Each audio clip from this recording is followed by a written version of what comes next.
Hello everyone, Stefan here. Just wanted to share with you guys a little bit of my high frequency, high voltage healing machine domain. I live in Sequim, Washington, and this is where I work most of the time.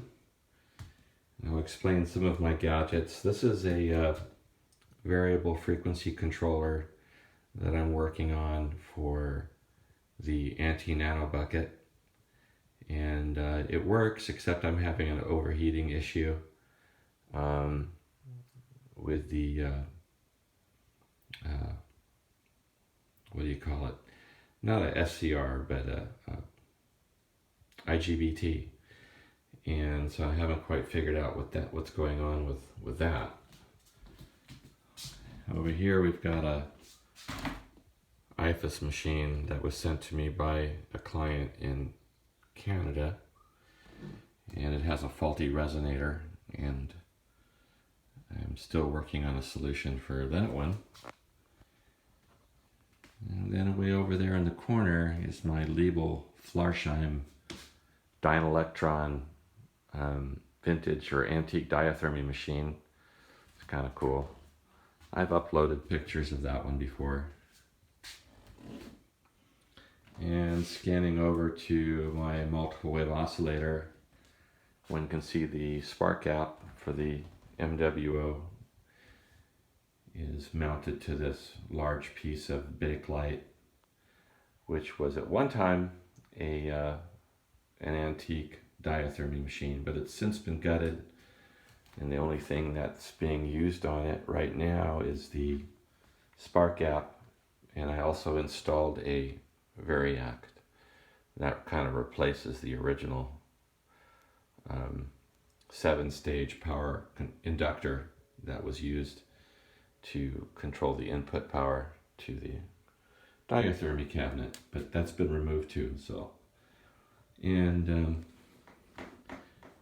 here's a kind of a shot of the what's called the transmit antenna, or the TX antenna of the multiple wave oscillator.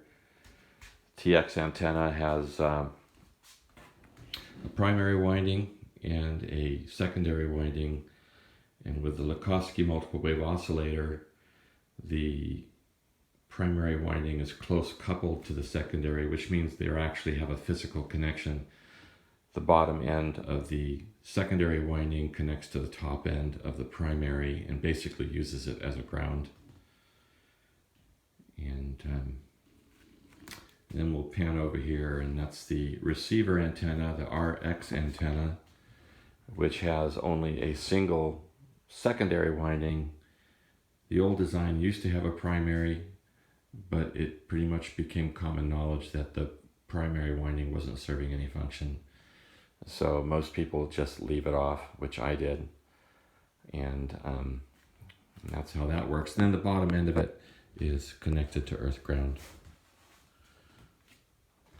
I use a foot plate that's based off of Dan Dial's molecular enhancer. This one is just made of 2 sheets of plexiglass with aluminum foil in between that is connected to earth ground, and I keep my feet on it while I'm sitting in the multiple wave oscillator for at least half the time. And that focuses most of the energy coming off of the TX antenna into my torso and down through the bottom of my feet. Kind of cool. And then the antenna really puts out some nice effluvia when I'm sitting in there with my feet on it. And so I made a change recently by shortening that cable you see right there, the feed cable from the machine to the primary winding of the TX coil. I shortened it by 22 inches, and it brought the whole thing much more into tune, which was really cool. Working much better. Still need to finish tuning it. Here's the inside of the multiple wave oscillator.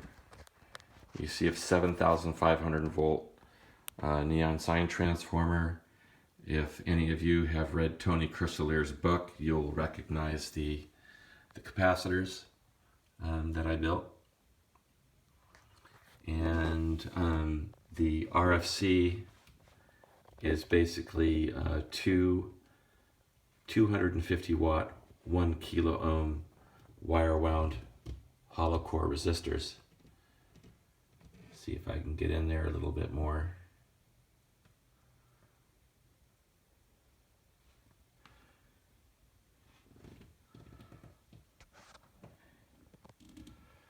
And that pretty much is my workspace.